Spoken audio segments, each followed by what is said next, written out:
Sobat Expos Indonesia, jumpa lagi bersama saya Ika Yuniati dalam Economic Chat Solo Pos Media Group. Kali ini kami kedatangan tamu yang spesial karena kita akan membahas mengenai properti, tapi properti yang seperti apa nanti kita akan detail bersama Commercial Director PT Superior Prima Sukses Tbk Persero, Bapak Hendrianto. Nah, saya langsung menyapa beliau. Selamat siang Bapak, siang menjelang sore ini ya? Ya, siang. Siang menjelang sore. Ya, Pak Hendrianto jauh-jauh datang dari Jakarta untuk bercerita mengenai BlessCon. Nah, saya akan menceritakan dulu bahwa PT Superior Prima Sukses Tbk Persero telah melantai di Bursa Efek Indonesia dengan kode saham Bless. Bless melakukan penawaran umum perdana atau IPO sejumlah 1,313 miliar saham atau setara 15% dari modal yang ditempatkan perseroan kepada masyarakat. Nah, dengan harga penawaran Rp183 per saham. Langkah strategis ini diambil guna mendapatkan dana segar untuk pengembangan usaha Bless, yaitu untuk belanja modal sekitar 100 miliar dan sisanya akan digunakan untuk modal kerja.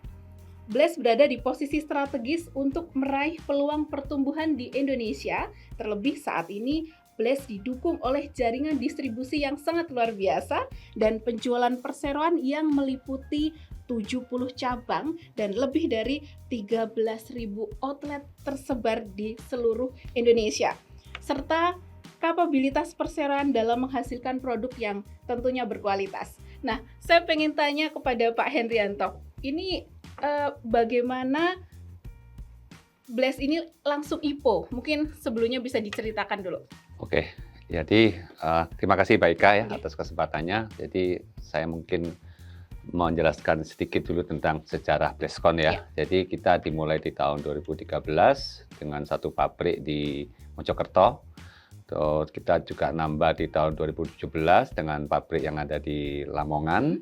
Terus di 2021 kita buka pabrik yang ketiga dekat dengan Solo juga di Sragen. Itu dengan 2 line produksi. Terus yang terakhir kita buka di tahun kemarin di Sidoarjo. Nah, produk bata ringan kami mereknya salah satunya adalah BlessCon. Ya, tentunya dengan kita setelah dari 2013 hingga kini 11 tahun kita sudah menerapkan sistem tata kelola bisnis dengan GCG. Untuk itu kami memberanikan diri untuk listing di bursa saham. Tentunya dengan prinsip tersebut kami mengajak peran serta masyarakat untuk ikut mengawasi dari sistem kerja kami, dan sekaligus masyarakat juga bisa turut serta dalam perjalanan sukses kami hingga saat ini. Jadi biar melibatkan masyarakat ya Pak ya? Tentu. Oke, tapi tadi sebelum kita bahas kenapa sampai akhirnya IPO, kita mau tanya dulu sejarah. BlessCon ini awal mulanya seperti apa didirikan? Apa tujuannya? Apakah mungkin melihat masyarakat sepertinya perlu produk baru untuk pembangunan rumah, properti dan lainnya? Gimana tuh ya, Pak? Jadi bata ringan sendiri sebenarnya termasuk material pengganti ya, Mbak Ika ya. Jadi kalau yang kita tahu dari awal kan namanya bangunan itu yang bentuk dinding adalah bata konvensional. Dalam hal ini adalah bata merah. Seiring dengan perkembangan zaman, ketidaktersediaan lahan untuk bangun, untuk bikin bata merah, dan semakin mahalnya tanah, otomatis lama-lama bata merah ini akan habis. Untuk itu kita dari 11 tahun kita merasa ada potensi untuk menggantikan bata merah. Makanya kita bikin bata ringan ini. Mengenai bata merah dan bata ringan, selama ini masih ada stigma ya, stigma negatif. Hari ini harus dikonfirmasi. Sebenarnya apa sih bedanya bata merah dan juga bata ringan tuh? Kelebihannya apa gitu? Ya, jadi sebenarnya bata merah itu yang pasti kan diproduksi oleh home industry. Otomatis tidak ada standar. Sedangkan bata ringan ini ada standar nasional Indonesianya, ada SNI-nya Mbak Ika. Jadi bukan abal-abal ya. Jadi kita memproduksi barang tersebut sesuai dengan SNI yang ada. Otomatis kan bisa dipertanggungjawabkan. dari segi kualitas, dari segi strength, dari segi siku, otomatis hal itu bisa membuat customer itu beli barang ini standar semuanya. Jadi bukan karena yang di sini lebih murah, sana lebih ini, barangnya beda, enggak itu sama. Terus karena kita ini juga diproduksi oleh pabrikan, otomatis dalam skala produksinya pasti besar. Kita tahu bata merah itu dijemur dengan tenaga matahari. Jadi kalau musim hujan habis, nggak ada karena nggak bisa jemur gitu. Jadi salah satunya sebenarnya itu. Jadi kalau yang mungkin yang prinsipnya ya kalau bata ringan oleh pabrikan yang ada standarnya dengan skala yang besar, jadi ketersediaan suplai itu pasti lebih terjamin daripada bata merah. Itu mungkin. Berarti bisa dibilang kalau untuk pembangunan yang besar nggak perlu khawatir ya, tiba-tiba produksi harus mandek nih, Nggak perlu, habis. Nggak perlu khawatir dengan itu. Pasti. Tapi kalau untuk kekuatan gimana tuh Pak? Iya, jadi sebenarnya material dinding ini kan sebenarnya lebih ke arah pengisi ya, filler kalau kita ngomong ya. Filler itu tidak ada korelasinya dengan kekuatan. Dalam suatu bangunan yang bikin perkuatan adalah fondasi ya. Filler itu hanya pengisi dari dua fondasi yang ada. Jadi otomatis orang bisa pakai kaca, bisa pakai gipsum, bisa pakai bata, bisa kayak apapun. Nah, bata ringan salah satu pengisi. Ya, notabene apakah harus kuat? Ya, bukan berarti nggak kuat ya. Sebenarnya secara fisik dibanding bata merah, bata ringan pasti lebih kuat dari bata merah, pasti itu. Cuma mungkin orang yang belum mengerti ya, dianggap bata merah ini lebih kuat, padahal enggak itu. Biasanya lebih kuat, makanya lebih mantep gitu ya. Tapi sebenarnya sama ya Pak ya. Sama, apalagi dengan ukuran yang sama, orang bisa memperkirakan sebenarnya pembangunnya akan sampai berapa waktunya gitu, bisa mudah diperkirakan. Betul sekali. Dan konon lebih cepat kalau pakai bata ringan. Karena dimensi bata ringan itu karena sesuai dengan standar SNI itu lebih besar 8 sampai 10 kali lipat daripada bentuk bata merah.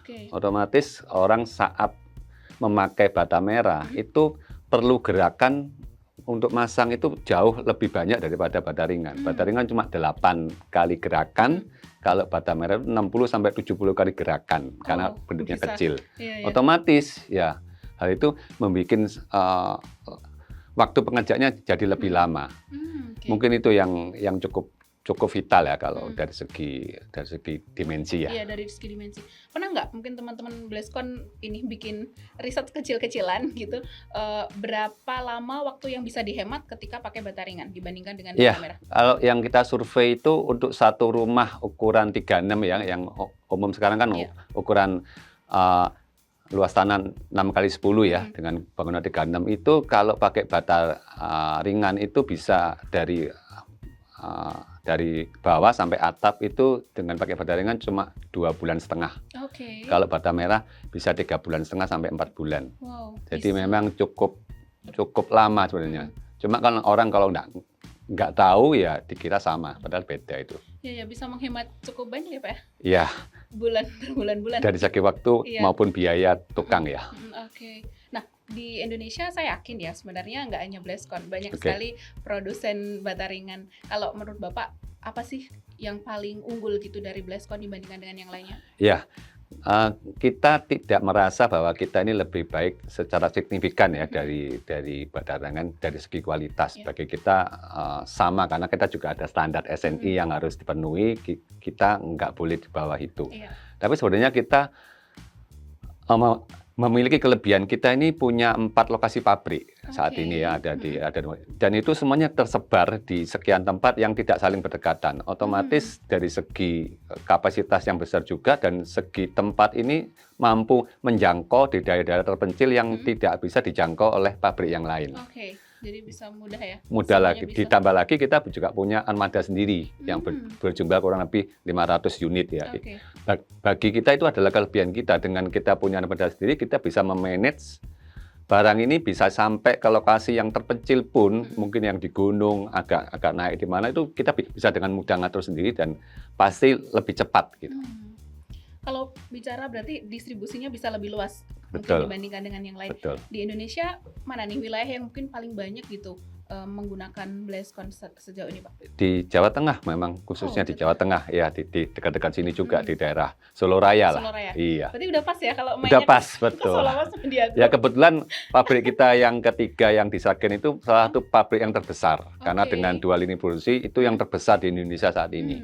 Jadi kita sendiri pun merupakan produsen baterai ringan terbesar.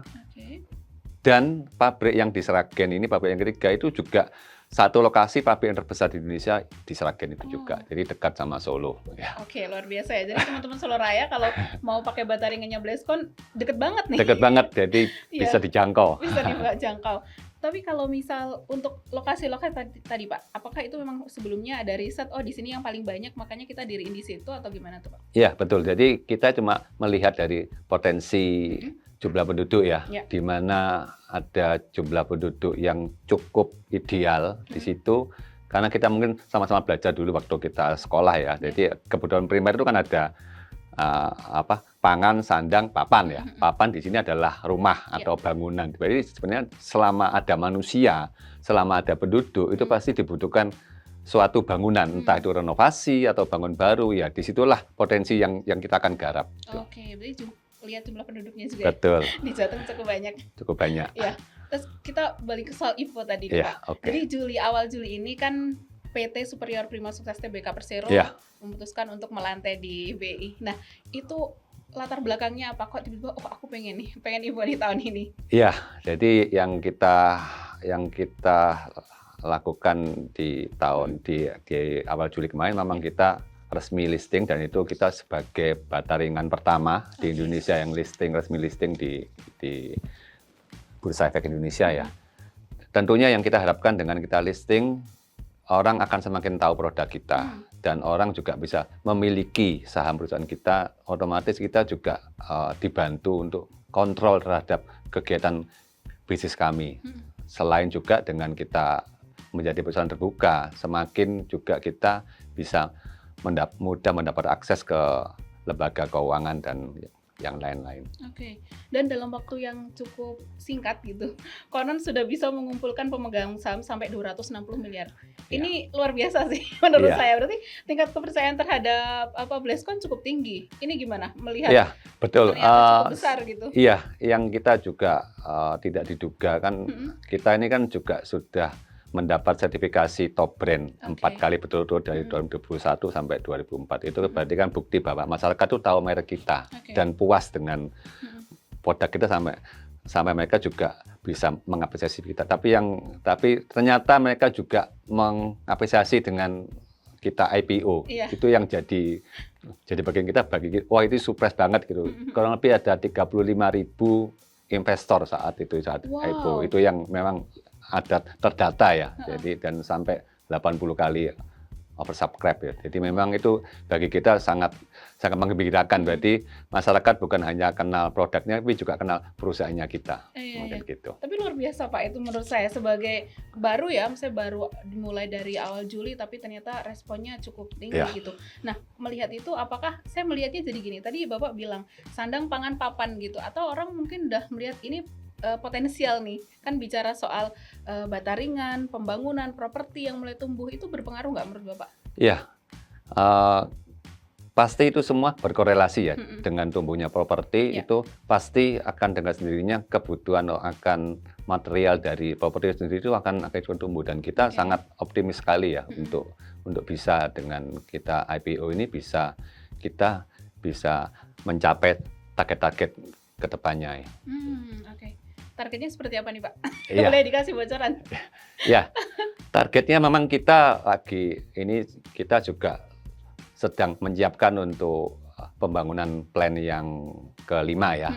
Dan kebetulan juga di Jawa Tengah nih kebetulan. Jadi ya ini pas juga hari ini kita ke Solo. Jadi ya memang kita lagi siapkan plan kelima kebetulan di Banjarnegara.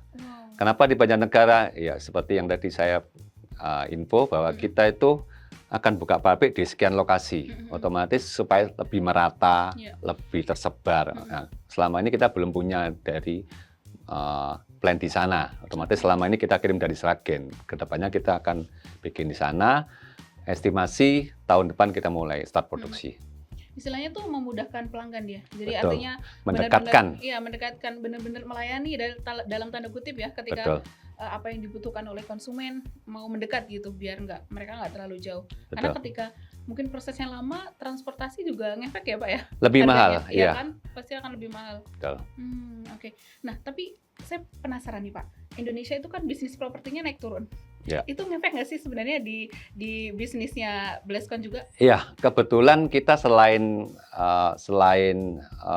fokus ke high rise building segala ya, tapi sebenarnya pasar yang terbesar itu adalah yang landed ya, perumahan ya. Yang tadi saya ngomong sandang, pangan, papan. Berarti kan ini kebutuhan primer. Berarti sebenarnya untuk hunian itu termasuk kebutuhan primer. Otomatis selama manusia ini bertumbuh, selama backlog dari pemerintah itu masih gede, 11 juta, itu tidak akan ada habisnya. Bagi kita, yaitu potensi yang kita bisa garap.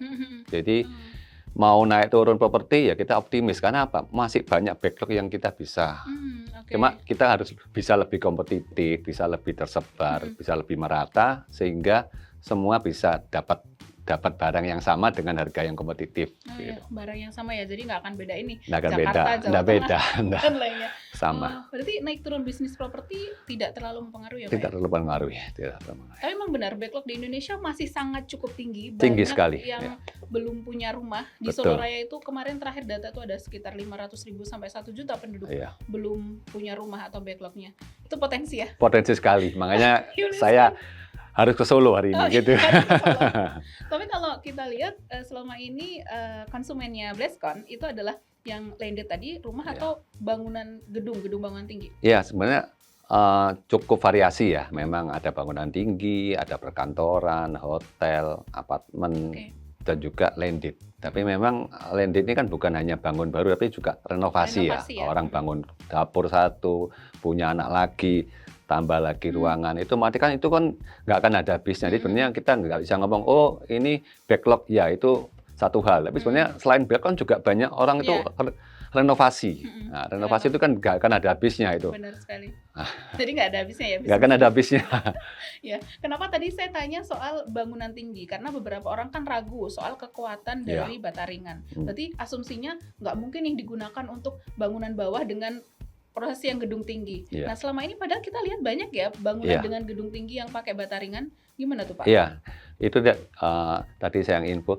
Karena bata ringan ini kuat nggak kuat itu karena ini tidak ada korelasi dengan struktur. Nggak ada bangunan tinggi itu kan dia harus pakai bata ringan karena dengan batanya yang ringan itu akan menghemat ongkos produksi untuk konstruksi, pondasi segala. Jadi mereka pakai bata ringan sekian lama juga nggak ada masalah gitu. Apalagi yang di landed kan harusnya nggak ada masalah gitu. Cuma mungkin ya tantangan kita memang edukasi terhadap persepsi yang salah di masyarakat gitu. Tantangan ya. Iya, tantangan. Dan konon di Jakarta tuh malah banyak ya Pak yang ternyata menggunakan bata ringan. Iya, betul. Kalau di kota besar khususnya Jakarta di mana ketersediaan bata merah lebih susah lagi karena luas area segala itu bata ringan ya itu satu-satunya material untuk pembentuk dinding, nggak ada yang lain. Itu mungkin. Dan ini bisa dibilang bahwa orang-orang di Jakarta yang pusat kota yang mungkin juga sering melakukan riset soal pembangunan menggunakan bata ringan gitu. Jadi kalau yang daerah ya jangan ragu lagi gitu ya. Iya, lihat aja Jakarta. Lihat aja Jakarta. Nah tadi juga sempat dapat bocoran beberapa daerah di wilayah Soloraya banyak yang justru juga mantepnya pakai bata ringan karena mereka yang sebelumnya nukang di Jakarta itu benar ya Pak ya? Iya betul. Jadi mereka biasa kerja di Jakarta dan mereka mungkin kerja di konstruksi terus sana semua pakai bata ringan dan mereka merasakan manfaatnya. Oh cepat ya masang ini. Oh nggak ada reject, nggak ada waste ya. Oh begitu mereka kembali ke daerahnya ya sudah dalam pikiran mereka ya, bangun apapun building itu pasti ya pakai bata ringan. Berarti kalau bisa dibilang ini yang paling penting emang edukasi. Buktinya orang-orang yang pernah menggunakan itu ya tetap ini aman gitu ya. Iya, hanya orang yang belum pernah gunain aja yang belum ragu. tahu ya betul. Iya belum tahu. Tapi kalau misal wilayah yang masih ini jadi gambaran ya atau sasaran mau disentuh oleh Bleskon di mana tuh Pak? Ya itu makanya kita mau garap di plan 5 ya. Jadi di lokasi kelima di Banjarnegara kita kita merasa di sana ada potensi dan selama ini belum tergarap dengan baik, makanya kita sudah prepare, kita sudah dalam tahap kita sudah bebaskan tanah kebetulan di Banjarnegara. Ini lagi proses izin, berikutnya kita akan mulai bangun, estimasi tahun depan kita jalan untuk plan kelima di sana. Oke. Selama ini kalau bicara sebulan gitu bisa produksi berapa juta Pak? Kayaknya nggak mungkin kalau hanya berapa ribu. Iya, kita kapasitas kita yang terpasang itu 3,4 juta. Wow, 3,4 juta per tahun ya. per tahun ya. Per tahun ya. Dan itu pasti memenuhi target atau bahkan melebihi kadang ya? Iya, itu kita yang kita produksi pasti kita jual. Jadi sangat-sangat inline ya antara yang kita jual sama produksi. Kita produksi nambah ya kita jual. Jadi selalu inline lah. Kalau luar Pulau Jawa gimana Pak? Iya, kita tak tahu selama ini yang kita sama-sama tahu IKN ya. IKN itu kan cukup memang masif ya untuk pembangunan dan kita juga supply ke IKN salah satunya. Itu jadi sasaran kita juga walaupun masih kecil ya karena sekarang ini di IKN fasenya adalah fase infrastruktur. Jalan mungkin building kecil-kecil di mana bagi kita belum masuk karena memang jalan nggak pakai bataringan. Tapi kita tahu setelah jalan selesai pasti akan terjadi efek simultannya bangun gedung, bangun fasilitas kesehatan, pendidikan, hunian. Nah itu nanti akan terus besar. Jadi kita optimis ke depannya pasti itu besar sekali. Iya, besar juga. Atau mungkin di wilayah lainnya, mungkin Sumatera dan lain. Ya, di luar pulau yang memang tantangannya lebih ini ya, lebih belum teredukasi lah dibanding Jawa ya. Jadi tetap itu atau karena lokasi juga ya Pak ya, karena mungkin masih jauh, jadi nanti akan ngefek di biaya perjalanan dan lainnya. Betul, makanya kita juga ya ini sedikit bocoran juga ya. Jadi setelah plan yang 5 kita juga menjajaki untuk di luar pulau. Entah itu di mana kita belum bisa, cuma kita lagi jajaki juga. Karena itu memang daerah potensi yang bisa kita garap juga. Iya. Apalagi kalau tadi dibilang bahwa dengan bataringan akan lebih murah, artinya bisa menekan biaya dan menekan waktu. Di luar Pulau Jawa kan harga-harga cukup mahal ya, itu bisa sangat membantu menurut saya. Sangat membantu, ya ujung-ujungnya kan demi kesejahteraan masyarakat juga, bukan hanya kepentingan bisnis harus untung atau gimana. Benar sekali. Itu kan sudah lain ya. Jadi konsepnya sudah dengan kita hadir di situ, akhirnya masyarakat yang mungkin dulu belinya mahal, jadi nggak jadi bangun, sekarang kita bisa kompetitif ya, bangun dong. Nah, itu mungkin begitu ya. Jadi solusi baru ya. Iya. Solusi baru untuk teman-teman di sana. Nah, kalau bicara soal ini ya, target pasar nih Pak. Sebenarnya target pasar ketika awal BLESCON dibangun tuh siapa sih Pak? Ya, sebenarnya target kita tuh yang utama adalah end user ya, pengguna langsung. Jadi bukan lebih ke arah trader, kita lebih ke arah target kita tuh jelas. Gimana orang yang belum ngerti bataringan, kita edukasi bataringan. Dan kita sampaikan semua kelebihan bataringan, semua benefit bataringan, sehingga mereka mau coba. Bahkan kita sometimes kita kasih free. Coba rumah, itu kita pakai bataringan, coba, oh iya enak ya udah lainnya dia terus pakai. Jadi memang kita sampai effort begitu ya, karena kadang orang itu kalau nggak nyoba, iya benar, dikasih tahu gimana pun. Malah dia ragu terus ya Pak ya?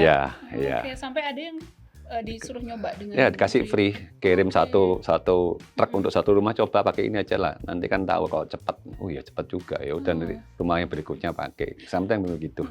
Saya melihat kalau di Solo istilahnya itu babat alas ya. Babat alasnya sampai serempet itu ya Pak ya? Iya, jadi kita juga ada program hampir sebulan itu mungkin 3-4 kali edukasi terhadap mungkin tukang-tukang yang daerah sekitar yang belum pernah pakai bataringan, kita kumpulkan, kita edukasikan, mereka praktek coba pasang, baru mereka tahu, oh ternyata kelebihannya ini, oh yang kapan dari saya ngerti, ternyata salah ya, ternyata kuat ya, coba kayak itu, bata merah sama bataringan, coba, ini mana yang lebih kuat, coba aja, tes sendiri.